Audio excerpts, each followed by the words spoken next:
Oi, tudo bom? Então, eu quero começar uma série de vídeos sobre direito comparado, porque eu tenho um edital em aberto de chamadas de artigos científicos de direito comparado, juntamente com a doutora professora Fernanda Duarte e o doutor professor Rafael Ioro, da Estácio. E aí, com isso, eu quero juntar essas duas oportunidades. Poder falar um pouco sobre isso, né, com o que eu aprendi no meu mestrado aqui, e poder incentivar os pesquisadores a escreverem sobre isso. O edital está aberto, agora já está vinculado a uma editora. Logo, logo vai ser lançado o edital pela editora nas redes sociais, com os ditames, como que será feita as regras, né? Então é só aguardar que tá assim, saindo do forno. Mas com isso eu quero dar assim um certo norte para quem esteja um pouco perdido, eu não tenha noção do que queira escrever sobre isso, né? Porque realmente assim é um pouco amplo e difícil, porque ninguém tem uma cadeira disso na faculdade. Às vezes é complicado ter isso também no mestrado. Eu tive a grande sorte de ter essa cadeira, ainda mais com um professor estrangeiro, né? Nativo. Fui muito curiosa, curiosa assim, de besteiras mesmo, de querer ver mesmo a prática. E isso é muito bom, porque é isso que consegue te dar a noção mesmo das pequenas diferenças. E até mesmo o edital está aberto e os artigos têm que ser pelo método da diferença pelo contraste, né? Então, você tem que fazer um comparativo. O que a gente prioriza nesse edital, né? Law in America, normalmente com direito americano, né? Então, assim, por exemplo, eu quero aqui dar um resumo muito básico, né? E muito superficial, porque, assim, é muito mais profundo do que isso, e talvez quando a coletânea for lançada e publicada, vocês consigam ler melhor no meu artigo sobre isso, o quanto que o federalismo impacta e é intimamente ligado no sistema judiciário. Eu tinha sempre, até ter essa cadeira no mestrado, eu tinha sempre essa curiosidade de entender como funcionava o sistema judiciário norte-americano, né? Porque é totalmente diferente. Assim, totalmente oposto e bem, assim, pra gente é bem estranho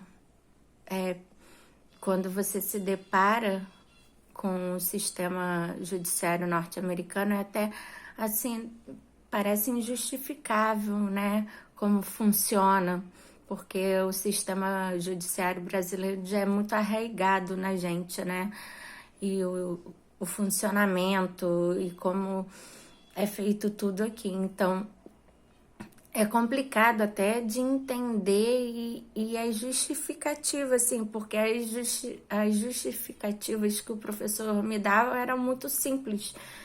Eu falava, não é possível, é só isso? E ele falava, é só isso. E eu ficava assim, mas não pode ser, né? Aqui é tudo tão burocrático, tudo tão difícil, lá é simples assim? E então, assim, tudo tem raiz no federalismo, né? Então, eu queria falar um pouquinho, e assim, eu acho importante também entender pela ordem cronológica, porque a cronologia faz sentido até para o entendimento, né?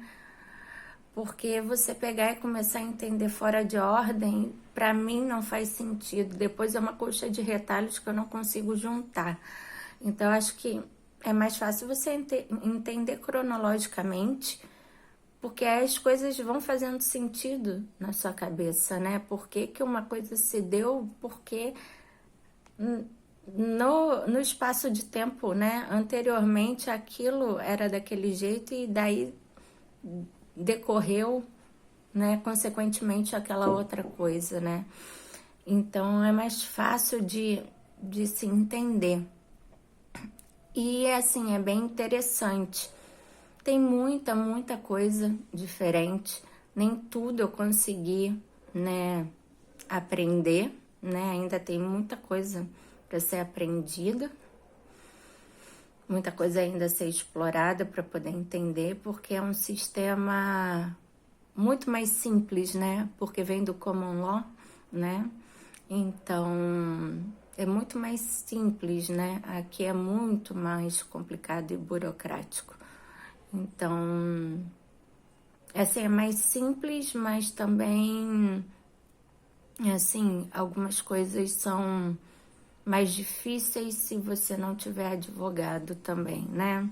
Não existe, assim, um juizado que a própria pessoa possa ingressar, né? Se não houver advogado, e o advogado custa muito mais caro, sim, do que aqui, assim, então são coisas desproporcionais e que aí fica inacessível e acaba que você não tem o acesso à justiça, então é um pouco complicado, né? Mas isso é um outro assunto.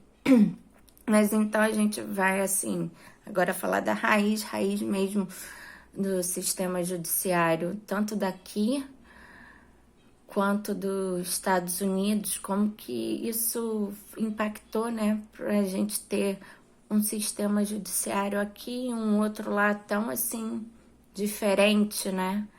E depois aos poucos a gente vai conversando sobre cada um, assim, em aspectos mais, digamos, judiciais mesmo. Então, assim, para começar, né, o que seria federalismo, né? É a forma de organização do Estado. O Estado, nesse caso, com E maiúsculo, que é um ente político, né? Que a gente fala, né? Que a gente estuda no direito. É um ente político.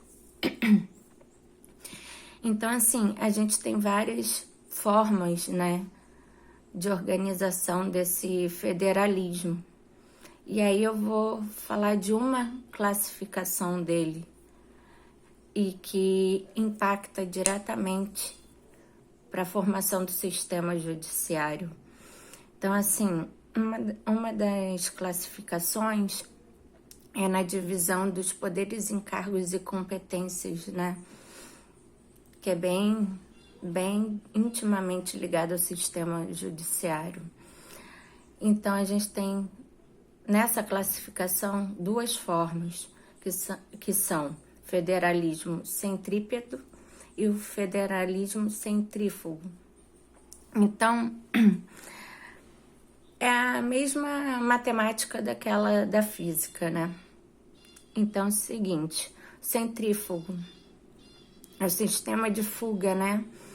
Então, a gente teria um ente que liberou seus poderes para os demais. Então, o que acontece, né? Não fica o poder centralizado em um ente só. Ele consegue distribuir entre os demais, entre os regionais e os locais. Isso é um federalismo centrífugo. Já o centrípeto é o contrário. Os regionais e locais, eles cedem os seus poderes a um único poder, né? Ao central. E qual a consequência disso no sistema judiciário? Quando a gente vai olhar esses dois tipos de federalismo, a gente consegue enxergar qual é de cada país nitidamente. Porque o que a gente vê aqui no Brasil? Que o poder aqui é centralizado na União, o ente político da União. Então, a gente tem o centrípeto, né? Então, todo o poder fica na União. E o poder residual fica para os estados e para os municípios, né? Até aqui o município até um ente excepcional que não existe em nenhum outro lugar, só veio a ser constituído aqui com a Constituição de 88, não existe município em nenhum outro país, em nenhuma Constituição. Já o centrífugo, que é dos Estados Unidos, a gente vê nitidamente que lá o poder central não é tão forte assim, né? É tudo bem disseminado entre os outros poderes. Então, assim, isso repercute muito forte no sistema judiciário, né?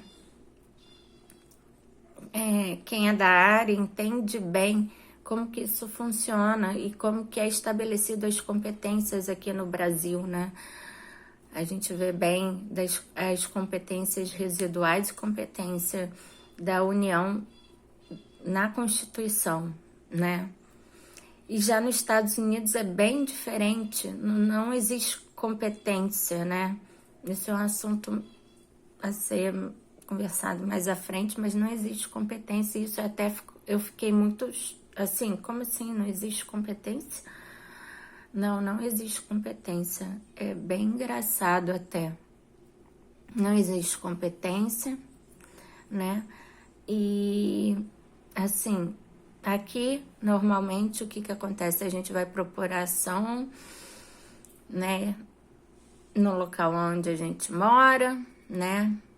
Porque é o juízo competente, né? Que a gente fala.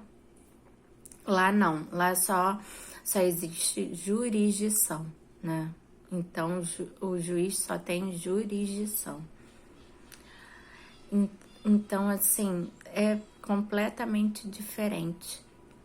E, assim, é até estranho, né?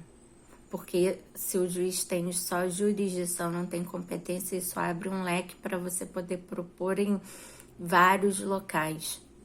Não só onde você mora.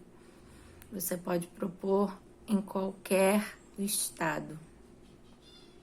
Veja bem, aonde o juiz diga que possui jurisdição para julgar aquele caso.